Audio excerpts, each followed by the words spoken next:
بعض جگہوں پہ بعض لوگ بڑے تیز ہوتے ہیں، یعنی ان سے آپ کی ملاقات ہوتی ہے تو بندے کو محسوس ہوتا ہے کہ یار اسے تو پہلے ہی ساری باتوں کا پتہ ہے، اور کئی دفعہ ان سے ملنے کے بعد احساس ہوتا ہے کہ یار اس سے تو تھوڑا سیکھ ہی لیتے تو بہتر تھا، یہ تو بات بڑی آگے نکل گئی۔ سارا پتہ ہوتا ہے، باشعور ہوتے ہیں، لیکن ڈر آتا ہے اللہ سے۔ اتنا باشعور آدمی، سمجھدار، پنچایت، پریا، لوگ، دین، دنیا سارا پتہ ہے، نماز کا ٹائم آ گیا تو وہ چھپتا پھرتا ہے، اس کی طبیعت پر بوجھ بن رہا ہے معاذ اللہ اللہ کے حضور حاضر ہونا، اسے خیر کا کام کرنا پڑ رہا ہے تو وہ ادھر ادھر نکلتا جا رہا ہے۔ تو سوال یہ ہے کہ پھر یہ شعور کا کیا مطلب رکھا ہوا ہے ہم نے؟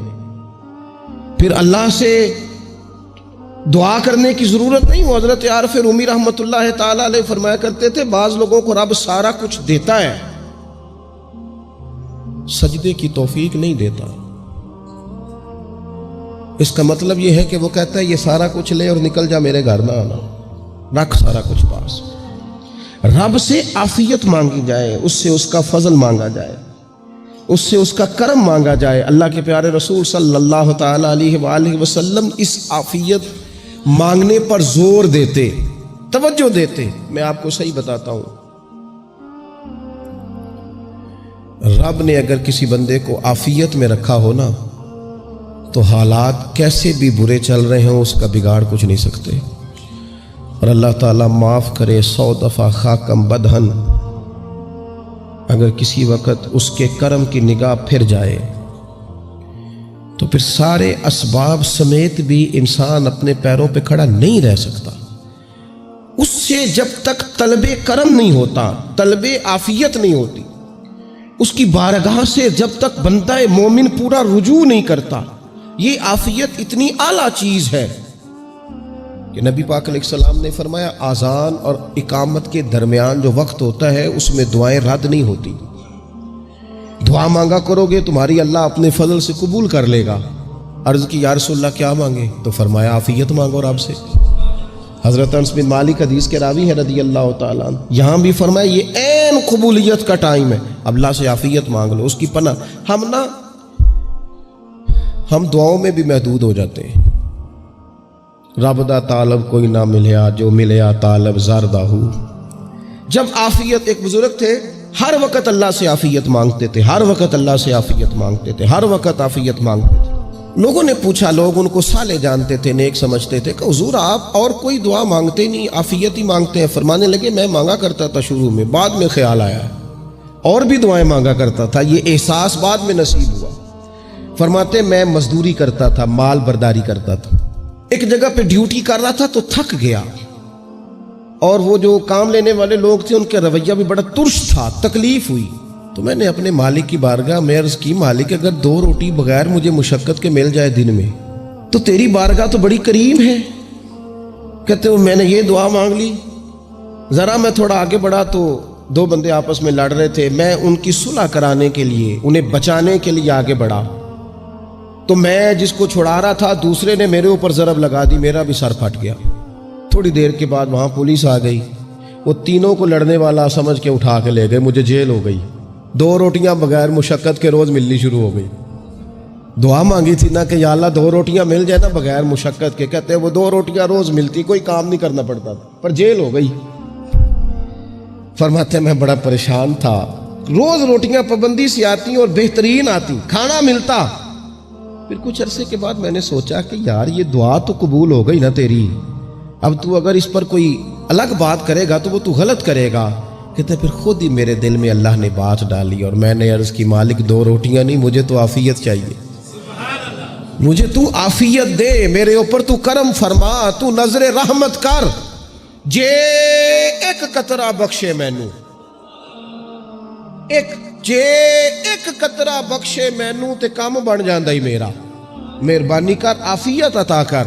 فرماتے پھر خدا نے کرم کیا، کہاں سے اسباب بنے میرے جیل سے چھوٹنے کے، کون کون میرے ضمانتی بنے اللہ ہی جانتا ہے۔ فرماتے ہیں دروازے بھی کھل گئے، رزق بھی ملتا ہے، صحت بھی میسر ہے، سجدہ بھی کر لیتا ہوں، سویرے تلاوت بھی کرتا ہوں، شام کو مدینے والے کی بارگاہ میں رج کے درود و سلام بھی عرض کرتا ہوں۔ میں ممکن ہوتا ہے تو کسی غریب کی داد رسی بھی کرتا ہوں. اب سمجھ آئی ہے. ربنا آتنا فی الدنیا حسنۃ وفی الآخرۃ حسنۃ وقنا عذاب النار. اب سمجھ آئی ہے رب سے جب بھی مانگنا ہے عافیت ہی مانگنی ہے, اس سے کرم مانگ. ہم نے محدود دعائیں رکھی ہوئی ہیں, محدود. وہ جی فلانا کام میرا ہو جائے تو بھئی وہ ایک ہو گیا, اس کے بعد پھر نئی ٹینشن بن جائے گی. نہیں, میں جی بچوں کی شادی کر لوں جی پھر میں فارغ ہوں. آپ شادی کر کے دیکھیں, لاگو پتہ جائے گا کیسے فارغ ہوتے ہیں. آپ یہاں رکتے کیوں ہیں؟ آپ خدا سے عافیت کیوں نہیں طلب کرتے؟ اس کی بارگاہ سے وہ کیوں نہیں مانگتے کہ جو ایک قطرہ ملے تو دنیا اور آخرت کے سارے کام ہو جائے؟ اس سے اس کی رحمت کا سوال کرے, اس سے اس کے کرم کا سوال کرے. اللہ کی بارگاہ میں بھی حاضر ہونا اور جچی تلی اور جناب ناپ تول کر اور محدود چیزوں کا سوال کرنا, مالک سے مانگے. اور وہ جب دیتا ہے تو دیتا بھی بے حساب ہی ہے. وہ جب عطا کرتا ہے تو کرم کے دروازے کھول کے عطا کرتا ہے, ورنہ تو ایک الجھن سے انسان نکلتا ہے دوسری میں الجھ جاتا ہے. ایک گتھی کو سلجھاتا ہے. پھر اقبال رو پڑے تھے, کہنے لگے میں عقل کی گتھیاں سلجھا چکا ہوں, یا رب مجھے صاحب جنوں کر دے. اللہ یہ بڑا میں نے ہیر پھیر دیکھ لیا, مجھے دیوانہ بنا.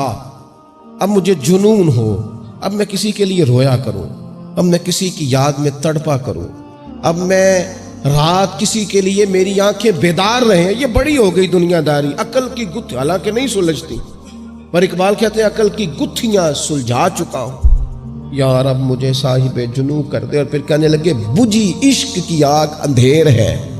اب یہ مسلمان نہیں, یہ خاک کا ڈھیر ہے, تو مٹی بن کے رہ گیا. کیا کہاں اپنی ساری توجہات کا قبلہ کس چیز کو میرے عزیزو؟ اللہ سے عافیت. نبی پاک علیہ الصلوۃ والسلام نے ایک شخص سے پوچھا کیا دعا مانگ رہے ہو؟ تو اس نے کہا یا رسول اللہ میں اللہ کی بارگاہ میں صبر کا سوال کر رہا ہوں. تو حضور فرمانے لگے صبر تو مصیبت پر ہوتا ہے. یا رسول اللہ پھر کیا مانگوں؟ آپ ان جملوں اور لفظوں کی گہرائی کو سمجھیں. صبر کے لیے تو پہلے مصیبت آئے گی, پھر صبر آئے گا. تو یا رسول اللہ کیا مانگوں؟ فرمایا تو رب سے عافیت مانگ. مانا کیا ہے؟ مصیبت آئے کیوں؟ اللہ تجھے اپنی حفاظت کے حصار میں لے لے. وہ وقت ہی کیوں آئے کہ جب تیری طبیعت الجھ جائے, جب تو پریشان ہو جائے, جب تو تو اللہ سے عافیت مانگنا. جب تو عافیت مانگے گا تو اگر کبھی مشکل آئے گی بھی نا, تو خدا پھر اپنے فضل سے مشکل سے نکلنے میں رستہ بھی بڑی جلدی عطا فرمائے گا اور تیرے اوپر فضل فرمائے گا. اگر عافیت. ہارون رشید نا اپنے محل کی چھت پہ ٹہل رہا تھا, سب سے اوپر والے چوارے پر. نیچے سے حضرت بہلول دانا گزر رہے تھے, اوپر اس کے ساتھ سپاہی بھی تھے, گن مین بھی تھے. اس نے کہا یہ بابا تو ذرا اوپر اٹھاؤ. انہوں نے ایک ڈولی, ایک ٹوکری سمجھ لیں, اس کو رسیاں باندھ کے نیچے پھینکا. نیچے جو سپاہی تھے ان کو کہا کہ یہ بابا جی کو پکڑ کے اس میں بٹھاؤ. انہوں نے جبرن تھاما بابا جی کو, اس میں ڈالا, اوپر والوں نے کھینچ لیا. 2-3 منٹ لگے. ہارون رشید کے سامنے حضرت بہلول دانا پہنچ گئے تو تھوڑے ناراض بھی ہوئے کہ یہ کوئی طریقہ تو نہیں نا بلانے کا. ملاقات ہوئی تو کہا کیوں بلایا؟ کہنے لگا ایک مسئلہ پوچھنا تھا. فرمانے لگے بادشاہ ہے نا, تیرے مسئلے پوچھنے کا بھی اپنا ہی انداز ہے, پوچھ مسئلہ. کہنے لگا بابا پوچھنا تھا کہ آپ اللہ تک کیسے پہنچے؟ حضرت بہلول دانا چپ کر گئے. 2-4 منٹ کے بعد کہنے لگے جس طرح ابھی زمین سے تیرے تک نہیں پہنچا, بالکل اسی طرح ہی پہنچ گیا اور رب کریم کی بارگاہ تک. اور وہ بھی جو اس نے کرم فرمایا ہے, ورنہ میں تو نہیں سمجھتا کہ میں پہنچ گیا. وہ بھی اگر تیری خوش گمانی ہے. ہارون رشید کہنے لگا مجھے سمجھ نہیں آئی. فرمانے لگے تو بادشاہ جو ہے, اتنی جلدی کیسے سمجھ میں آئے گی تجھے بات؟ فرمانے لگے اگر میں تجھ سے ملنا چاہتا نا تو میں ایک درخواست لکھتا, پھر کسی وزیر سے سفارشی سائن کراتا, پھر وہ جمع کراتا, پھر مجھے ٹائم ملتا کہ فلاں دن فلاں تاریخ فلاں ٹائم آ جانا, پھر آ کے میں لائن میں لگتا.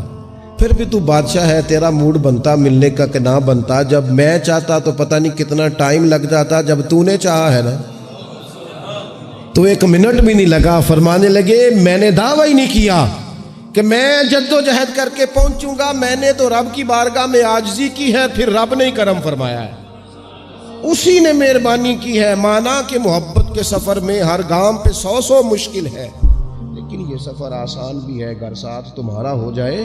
اس کے کرم کا ساتھ رہا ہے, اس سے عافیت مانگی ہے, اپنے آپ کو اس کے سپرد کیا ہے تو اس نے کرم کر دیا. جب تک یہ مزاج نہیں ہم بناتے کہ مالک سے عافیت کا سوال کریں, اپنے آپ کو اپنے رب کے حوالے کر دیں، اس کی رحمتوں کے سپرد کر دیں، اتنی دیر تک زندگی میں ٹھہراؤ نہیں آتا، قرار نہیں آتا۔ مشکات میں موجود ہے، اللہ کے پیارے رسول صلی اللہ تعالیٰ علیہ وسلم تیمارداری کے لیے گئے تو صحابہ کرام فرماتے ہیں وہ بندہ نا اتنا پتلا نحیف اور لاغر ہو گیا تھا جس طرح چڑیا کا بچہ ہوتا ہے، کمزوری ضعف طاری تھا۔ تو محبوب کریم نے اسے دیکھا تو بڑے کریمانہ انداز میں کریم فرمانے لگے، تو کوئی دعا نہیں مانگتا، تو عافیت نہیں مانگتا اللہ سے؟ عرض کی یا رسول اللہ صلی اللہ تعالیٰ علیہ وسلم، میں نے اپنے رب کی بارگاہ میں عرض کی ہے مالک قیامت کا عذاب بڑا سخت ہے، میں نہیں برداشت کر سکتا، تو نے اگر مجھے کوئی سزا دینی ہے تو یہیں دے لے، قیامت کو نہ دینا۔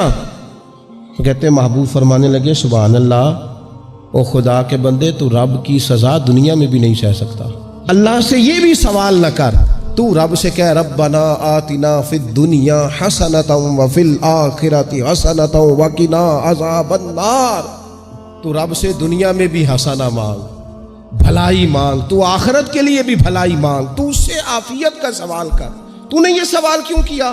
عرض کی یا رسول اللہ کرم ہو گیا ہے، مجھے سمجھ آ گئی، اب میں اسی طرح ہی کروں گا۔ عزیز دوستو، ہم کہاں سہ سکتے ہیں؟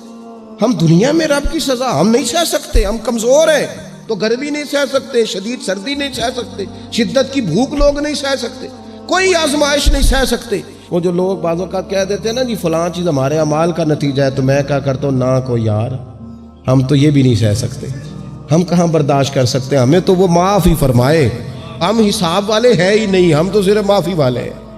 ہم سے نہ حساب پوچھے، اس نے حساب پوچھا تو پھر تو بڑی مشکل ہو جائے گی، اگر اس نے حساب پوچھا تو بڑی رسوائی ہو جائے گی، اگر حساب پوچھا تو مشکلات سامنے دکھائی دینے لگ جائیں گی۔